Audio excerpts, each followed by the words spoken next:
Hey everybody, I've had a series of dreams about events that I've seen coming. I don't know the exact order of events, but I think this is the correct order.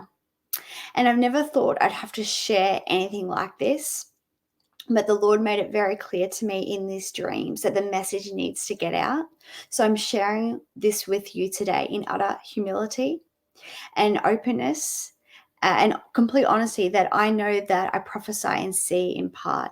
But I just feel like there's weight on these dreams, so they have to be communicated.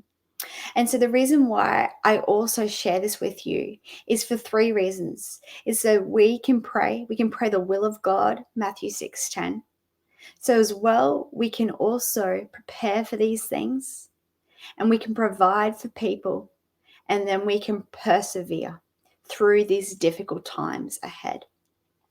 So I'll just share briefly about the three dreams. So in the first dream, I saw a president removed from office. So in the dream, this president was found unfit for service and he was removed from office. So that was the first thing that I saw. The second dream was about a lockdown, a massive citywide lockdown. In the dream, I thought I was in New York City. It was a very busy and major city, but I wasn't 100% sure. And so, what actually happened in this dream is I saw helicopters fly from overhead. They were screaming out of megaphones and telling people to get into their houses by midnight for the start of the lockdown. People were running around the city and they were grabbing things that they needed. Also in this dream, I saw that people were running low. There was food supply issues, and there was also essential supply issues as well. So the city was low on food and essential items. So that was the first two dreams. And the third dream was the major one. And so in the dream, I saw war and food rations or war rations. I'll just briefly share with what I saw in the dream. So, in the dream, I saw all these houses, mansions, normal houses, lots of land, and the houses were crumbled. They were rubble. They looked like they'd been majorly renovated, just completely like half finished houses. And then I saw this group of people, whole heap of people gathered together, and they were living in tents and they were sharing everything they had. They were cooking for one another and providing for each other. And they were happy. They were happy. And in this dream, I kept on seeing a great amount of light. And I believe the light represented the church. The church that was arising in this hour. Even though there was dark times, it was incredibly good times as well. And I've heard prophets say that with these things, these events coming, there are the best of things and the worst of things. And that's what I saw in the dream. It was the best of things and the worst of things.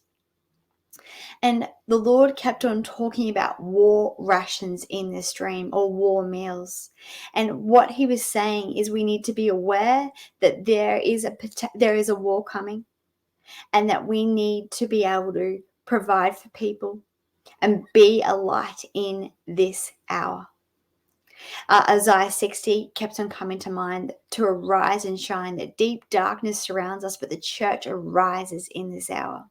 Again, I don't know the exact time of this. We see in the Bible, that the prophet Agabus, he prophesied a famine was coming, but we don't know how long between the time he prophesied this and it actually occurred. The other thing that I saw in the dream was the world as we knew it had collapsed. It had crumbled. I saw that the world was carrying all these pressures, pressures from natural disasters, from war, from all these things. And because of it, the world as we knew crumbles. And I saw as well in this dream that people just were shocked by this. And the Lord was just saying, I want you guys to see. I want you to see this coming. And the reason why he wants to see us coming, so we can prepare and we can actually provide and plan for what is ahead. So this is just part one of this word. In part two, I'm going to share with Naomi Byers a redemptive solution that the Lord has shown us about these things coming. Because we know that God is a God of hope. He's a God that loves us. He loves this world so much that when He shares, that when He prepares us, when He warns us, He always gives us a redemptive solution, just like He did to the prophet Agabus in Acts 11 as well. So join me for part two, where I share some of the things that the Lord has shown us in order to prepare well and to provide. So God bless you guys.